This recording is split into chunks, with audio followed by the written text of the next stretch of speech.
I'm Salvador Muñoz. I'm an architect and historian and a culture advocate, and a very long friend with Juan Martinez.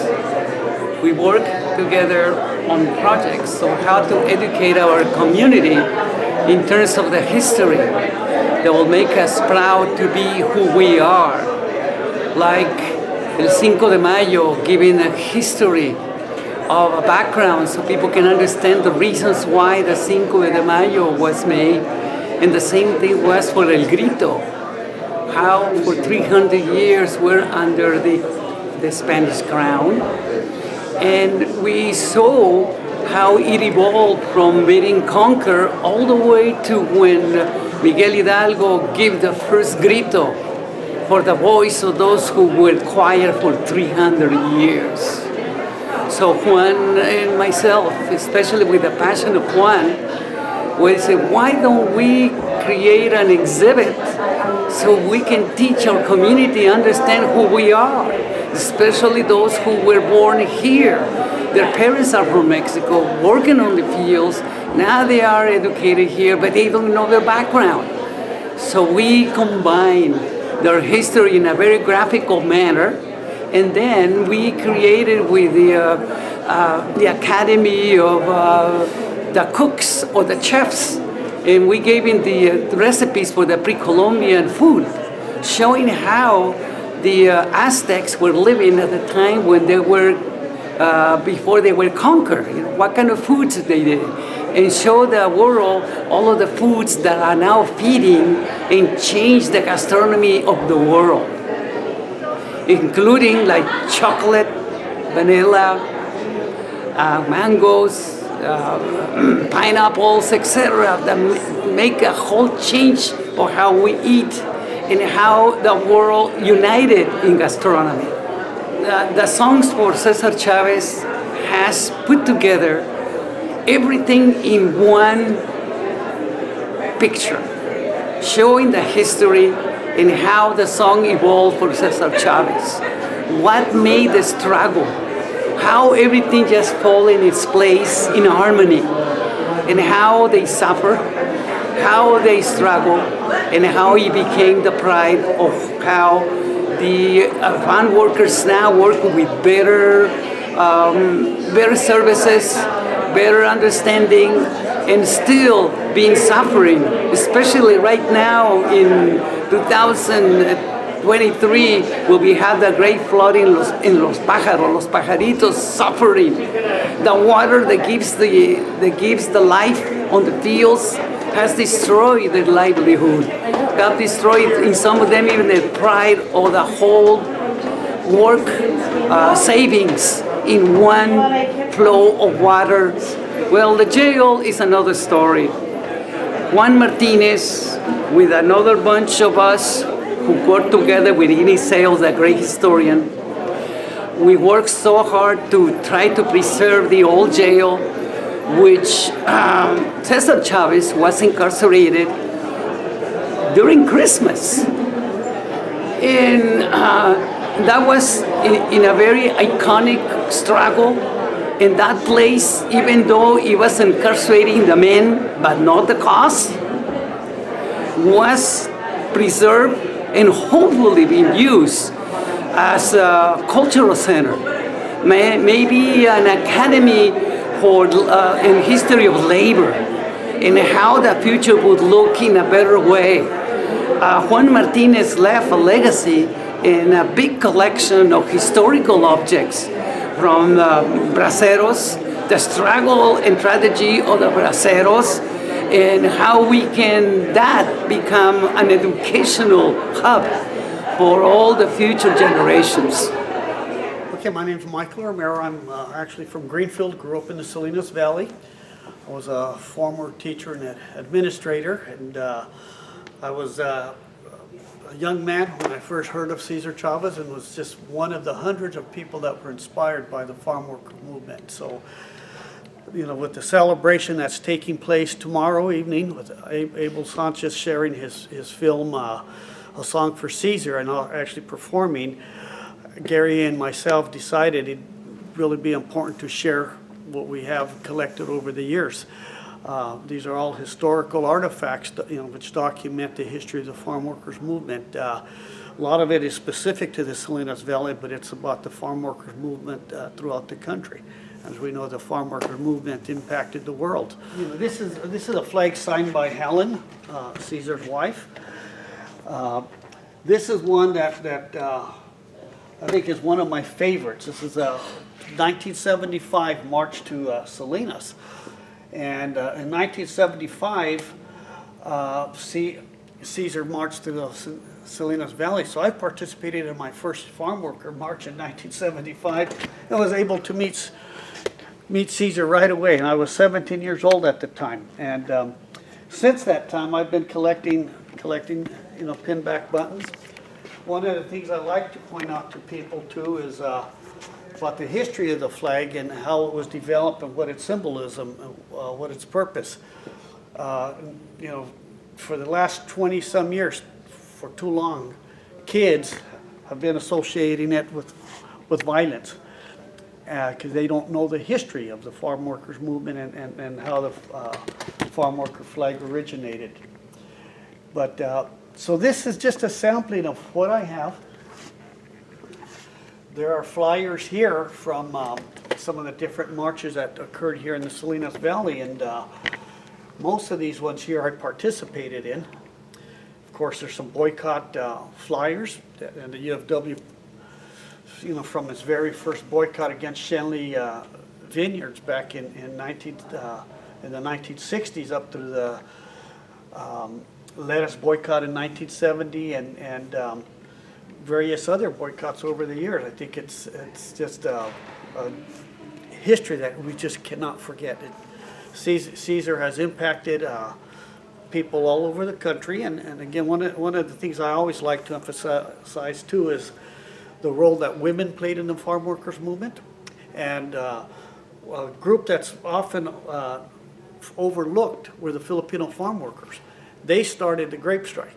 And the national, as an agricultural workers organizing committee, the National Farm Workers Association, led by Cesar, joined that strike, and of course, eventually the two unions merged to become the United Farm Workers Organizing Committee. Cesar, the first Mexican-American Latino to make it to the cover of Time magazine. And you look at that date, that was 1969, so that was very, very important. These brochures here were all different events that have happened over the years. Of course, there were some memorial services for leaders of the movement. The flags, I always look at them and refer to them as battle-worn flags. This is a poster that's signed by Dolores. In fact, Gonzalo Plasencia, the artist, was from Salinas. He lives now in El Paso. But this gives an the piece that the farm workers movement had with the overall Chicano movement. And these here are personal pictures. I actually put this collage together when I speak to students at generally I go to Salinas High School. And they want to know, what we know. And did you know this person? And so that's why I have this on display. It's something I put together. And I think significant here is these are pictures from when Cesar was jailed in Salinas. They're actual press photos. That's why they have those captions there. They're original press photos. In 1970, I was 13 years old, And of course, there were a lot of kids out there. I got... When the strike hit the valley in 1970, I still remember my father telling me, because I was a history buff, I was a history nerd, I guess, and he told me, you start saving all the newspapers about this man. He's going to make history, he's going to be very important. And that was one of the first that I knew of Cesar, and I do remember about that time my brother coming with a huge UFW flag. And so, I just, growing up in Soledad, you just saw numerous people just driving around with their flags. I mean, people were inspired and they were ready to fight. They were not going to stop at anything. I worked in a grocery store in Soledad, and I still remember them coming in and remove the Gallo wine, remove the Almaden. They were out there from Almaden Vineyards there in Soledad as well. And I still remember wearing my UFW button while I'm working as a clerk. People say you're not supposed to do that, but it's been a long road. The union's been over 50 years old, and it continues to inspire people. And the legacy of Cesar and Dolores and Helen Gilbert Padillo was one of the founders of the union.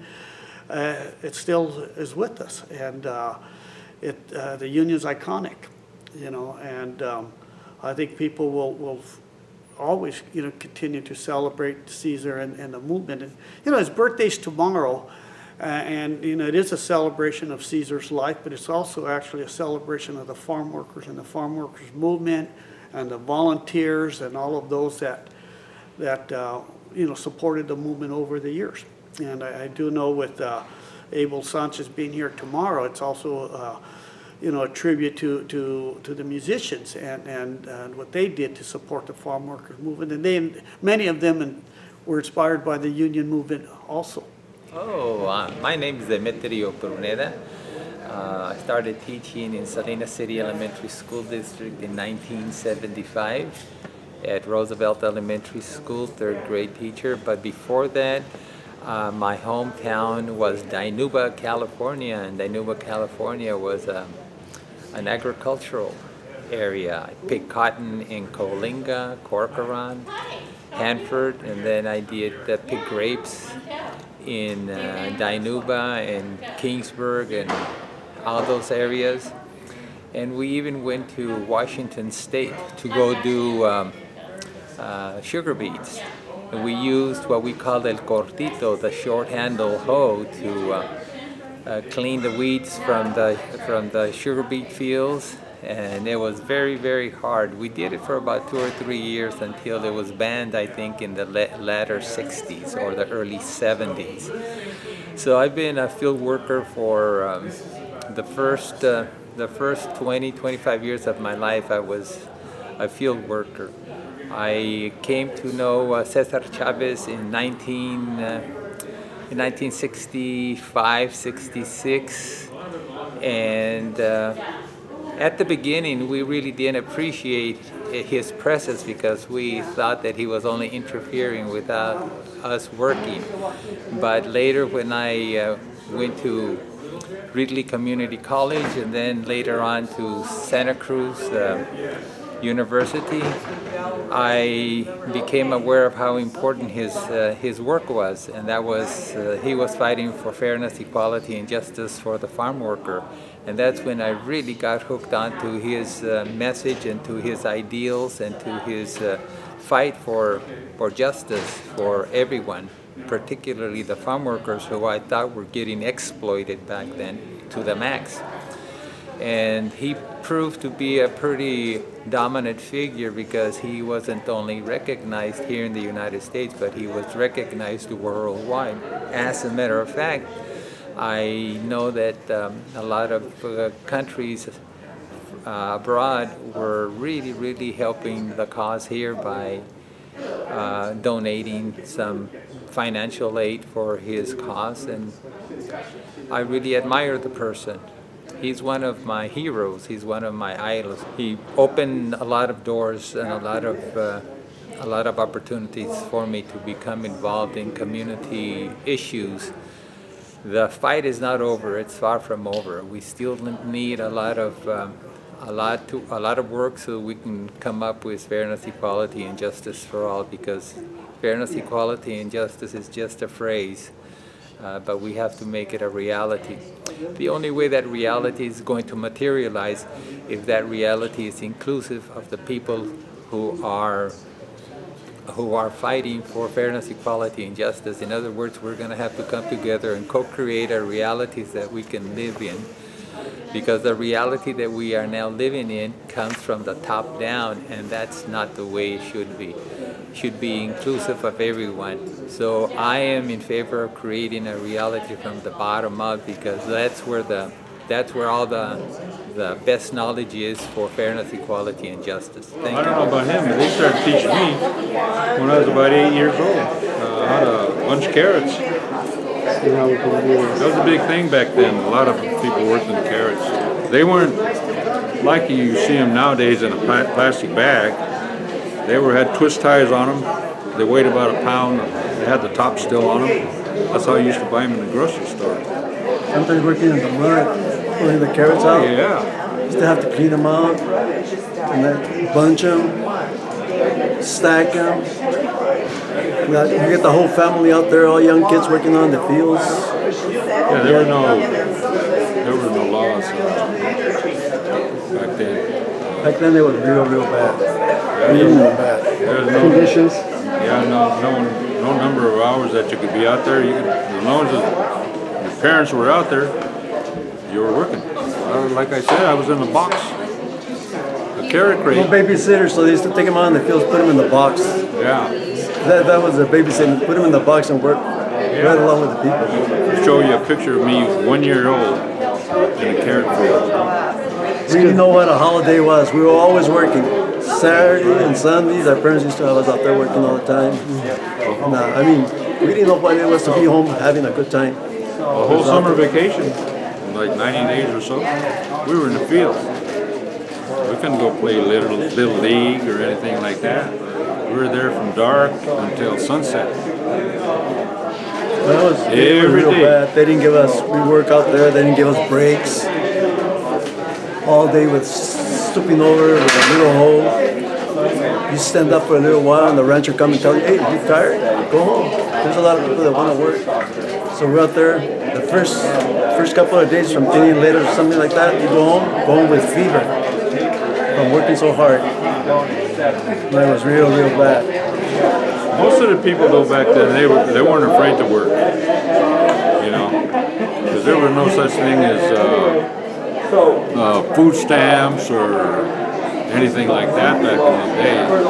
So you had to save up for winter, and like we would buy a 100-pound sack of rice, 100-pound sack of beans, 100-pound sack of flour, and you had to make do with that. And make sure you save money for the winter time because there was no unemployment, so there was no work. You just struggled, however you could make a living. It was hard for our parents, and the parents, you know, big families, all the young kids working on the fields, out in the mud. Sometimes it was raining, we'd be out there working in the rain. It was terrible. So that's why when Chavez came in, he got rid of all that. So the short handle boat, get rid of it. People, first thing he told the people is like, all your children go to school. No more working on the fields. We don't want to see them in the fields no more. Send all your kids to school. And that's the way it started. It was hard. It was real hard. I think Chavez was the best thing that ever came about. Yeah, unionized. Yeah, we used to work all holidays except for Christmas. That's the only holiday we'd get off. If you were there to Thanksgiving, and there was work, we worked. New Year's, we worked. Just to have enough time to eat tamales. Yeah. Yeah. 90 days or whatever it was, our summer vacation. It was 7 days a week, at least 12, 14 hours a day, and no weekends off. Straight 90-day school vacation, we were out in the field. There were sometimes we had to work 12 hours a day. 12 hours a day, 7 days a week. Yeah. Just go home, eat, take a shower, eat, go to bed, get up early in the morning, go back to work. And they were good. Then back then we were getting something like 80-some cents an hour. 82.5 cents. Yeah. My dad said he used to work for $1 a day. When I told him, well, I remember working for 82.5 cents when I was a teenager. He said, oh, Mike, I used to work for $1 a day. Back in the 30s and early 40s, I suppose. But times were rough. I didn't enjoy my summer vacation. I never did. Or weekends. You go to school, then on Saturday and Sunday you had to work. I love it. I'm enjoying all this because, like me and him, we knew what it was to back in the days. People now, they don't know. They tell you different things, but we grew with all this, from being poor to succeeding in life. That's why I tell our kids, you better go to school, learn. You don't want to end up in the fields. It's hard work. Especially cutting lettuce and all that. It's terrible. Picking tomatoes. Picking potatoes with a sack out with your own bare hands. Cutting asparagus. Carting artichokes out in the rain and the mud with a sack behind you. Putting the artichokes in the back, lying in the mud like this. That was real bad.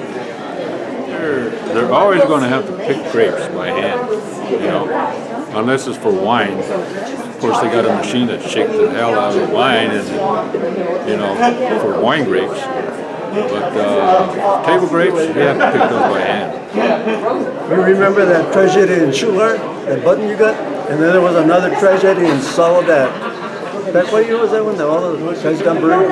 Yeah, that was 2 houses down from my aunt's house. That was in the 50s, right? Yeah, they had a labor bus, and I guess the bus driver put I guess it was probably a 5-gallon can of gas inside where all the people sat. The truck driver took off, and the 5-gallon can was there, and when he took off, it fell.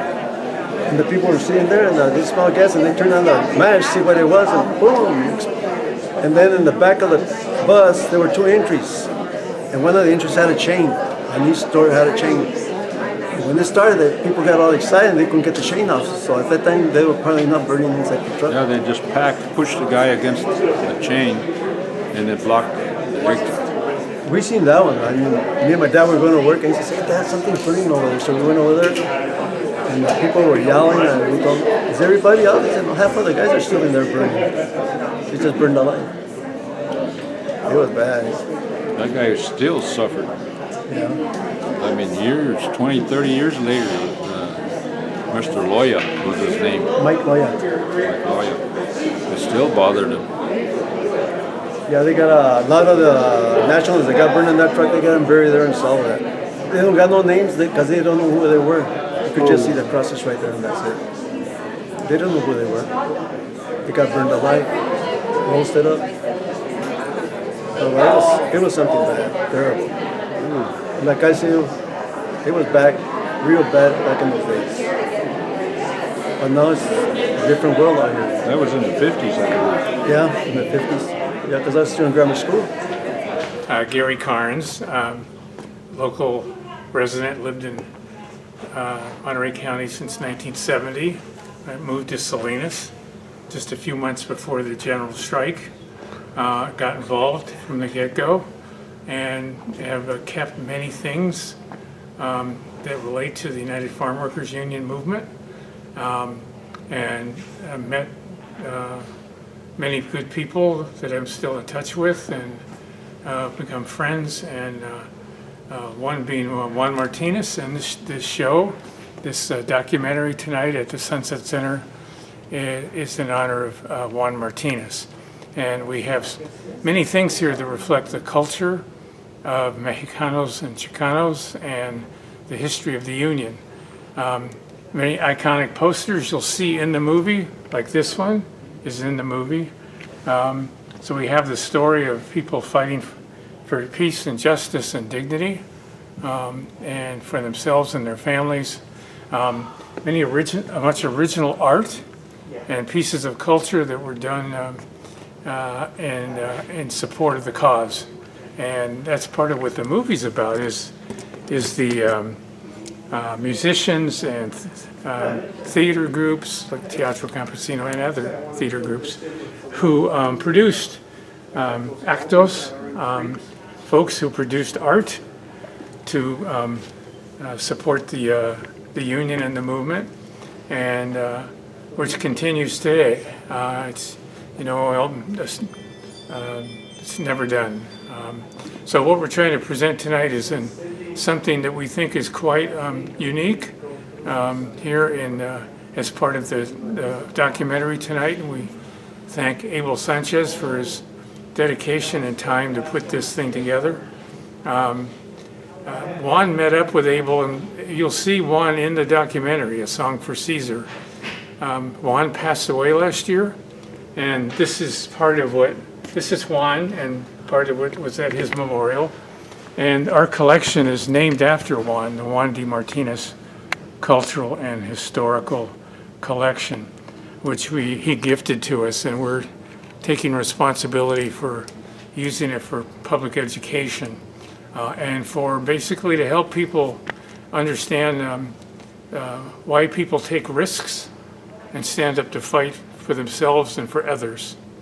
And there's many items here that tell various individual stories. You know, we have some iconic things that go along with the Union, like a bullhorn. We have the short-handled hoe. We have things on the Bracero program, and lots of things that relate to the pesticide. You know, citizens in the Salinas Valley fighting for pesticide reform. So it covers many bases, and hopefully we'll be here tomorrow night to greet people who come and help them understand what the movement was all about. And I'm sure many of those people will have been part of that movement and will be intrigued by and excited about what they see. So we're looking forward to it. This short-handled hoe, El Cortito, it was a very dangerous tool, and was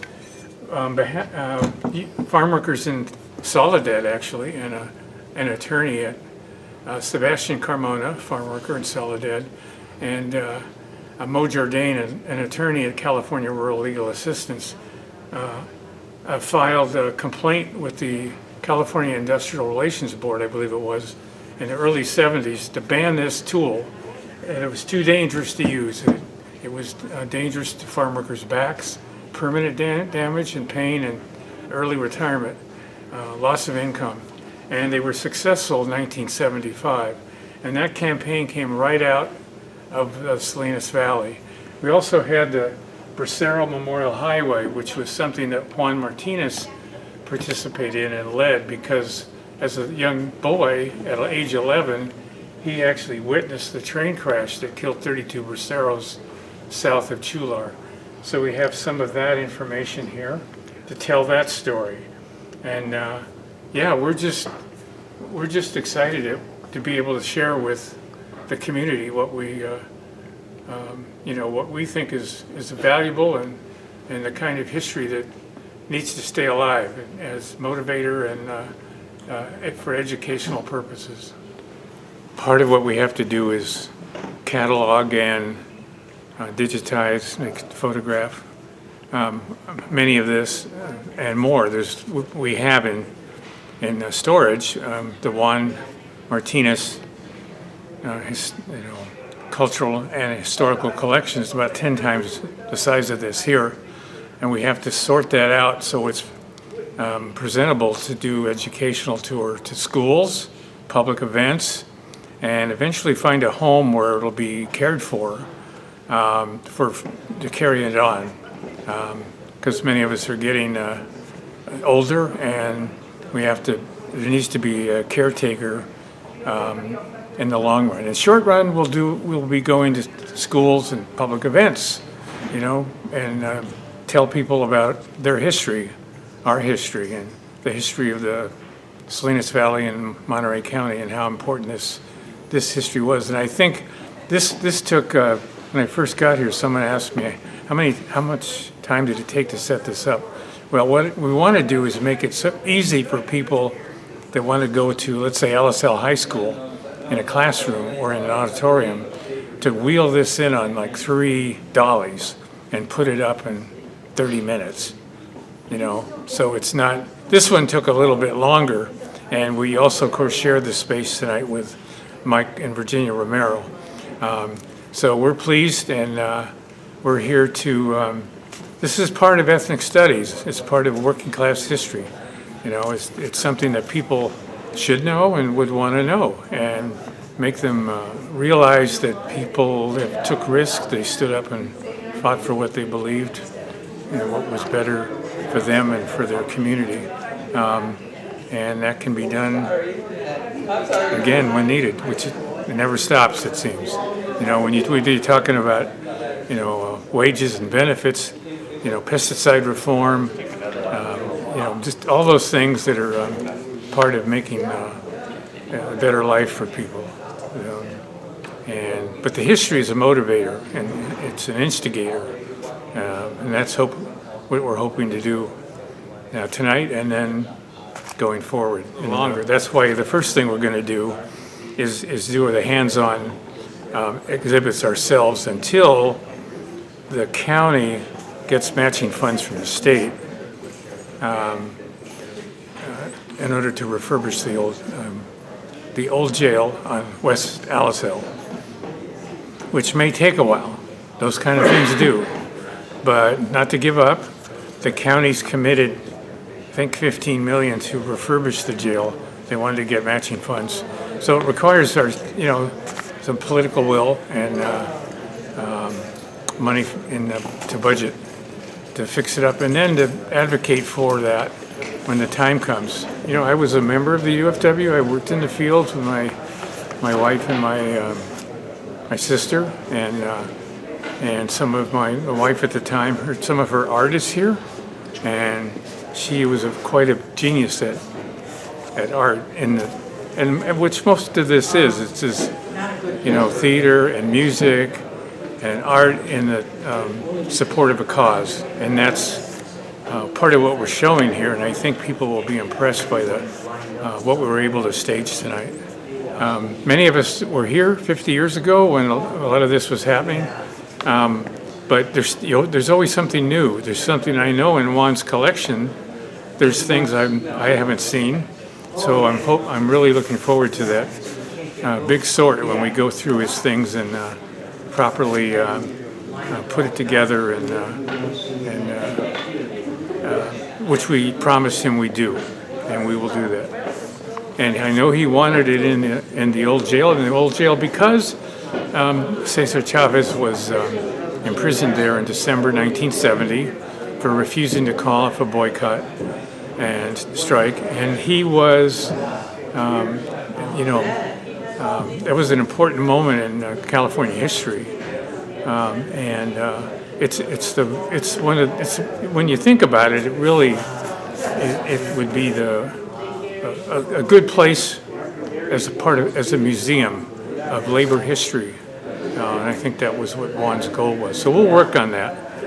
Hopefully, I'm still around to work on that, but I'm going to work on this and show it to people, build support for it, and continue to talk about where it finally goes, which would be the old Monterey County Jail on West Alice Hill Street. So.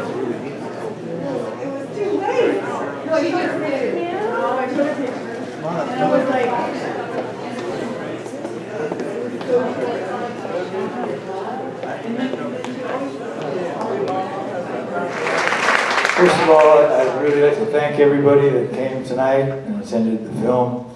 It's been a journey for us, and it's been a journey of love because of, as you saw in the story, all those people that are just so important to the farm worker movement and Cesar, Dolores Huerta. But that said, tonight being here in Carmel, in the valley here, thank you for the farm worker people that showed up, the UFW representation.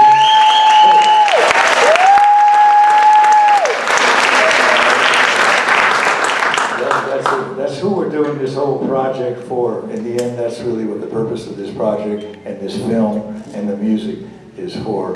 It's for that whole movement, the whole casa, the legacy, and we want it to continue. So we're hoping, and it's happening. This film is coming out all over, and so new generations are being aware now of what that was all about. That's what that meant, how important it is.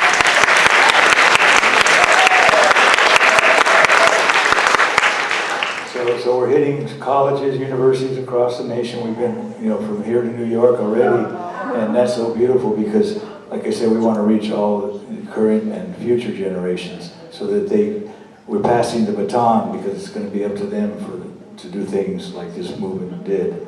There's not a lot of it going on, and we want to kind of stir it up again so people do make things better for the society, right? And so that's why we're doing it. But also tonight, we're at that beautiful exhibit. I want to thank the people from Salinas, and all the group, all the people who brought that exhibit. Those are collector's pieces out of archives, and they're very precious, you know. And the person that had a lot to do with that, bringing that, I personally am dedicating my being here and my playing and my band and all of us to Juan Martinez. Juan Martinez! I used to call him up and say, hey, it's Juan Martinez. He was just a beautiful person. And he inspired a lot of this movie. You know, he would lead me to certain people who to talk to. Did you hear that song by Graham Nash, Field Worker? I hadn't heard it. You know, I had not heard it. And because of that, so he kept giving me tips. It was a 15-year journey, basically, making this film. And so through that journey, Juan was a big part of all that. You saw him in the movie in there about the braceros and, you know, as he's growing up. And he's a person that as a child, when the bus got hit, the train got hit, the farm workers had died. And that's Juan Martinez. So I dedicate, he passed about 2 years ago. I guess it's been a while, 2 years now. And, so I dedicate this night to him. I dedicate this night to Jorge Santana, who helped me write the song. I'm deeply touched. They passed on now, and they're just a part of, they're part of all of us, with this story.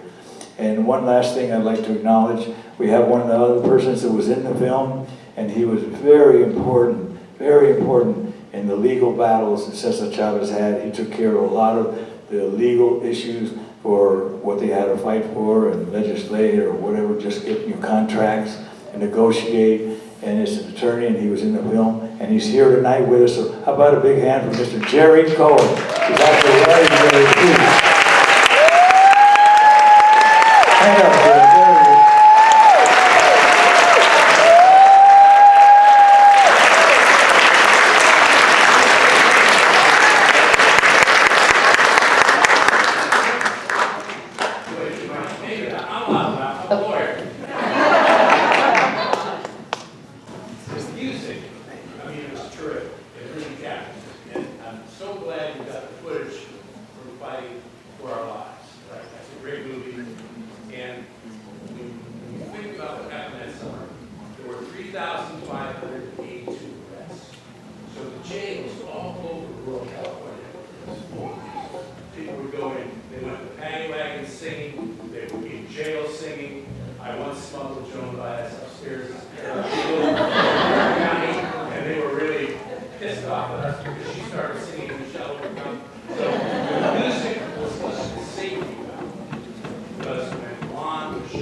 Cesar disarmed in the art of legal office, and use of music sort of focus people on a different way to get it done. And it helped him in his nonviolence. So thank you for what you did. Thank you, Mr. Jerry Cohen. So on that note, we're going to do some music for you. Some of the songs that were in the film that you saw, and then some of our own that we've done from that era. There's a lot of folks here that are from that whole era of music, so I know you're related to the different songs. So we're going to just try to spread it across the board a little bit, give you a little bit of everything. So what we're going to leave you with was the title song of the film you saw tonight, which was a song for Cesar. And we're going to do that for you, just to leave you on that thought, because in the end, this whole evening, and I get kind of chills thinking about it's Cesar Chavez's birthday. Yeah. Today's his holiday. And I know he's up there, just shining down on all of us, and especially the farm workers. I know that dedication continues, and that's what we want to do, is continue playing a song for Cesar. Right.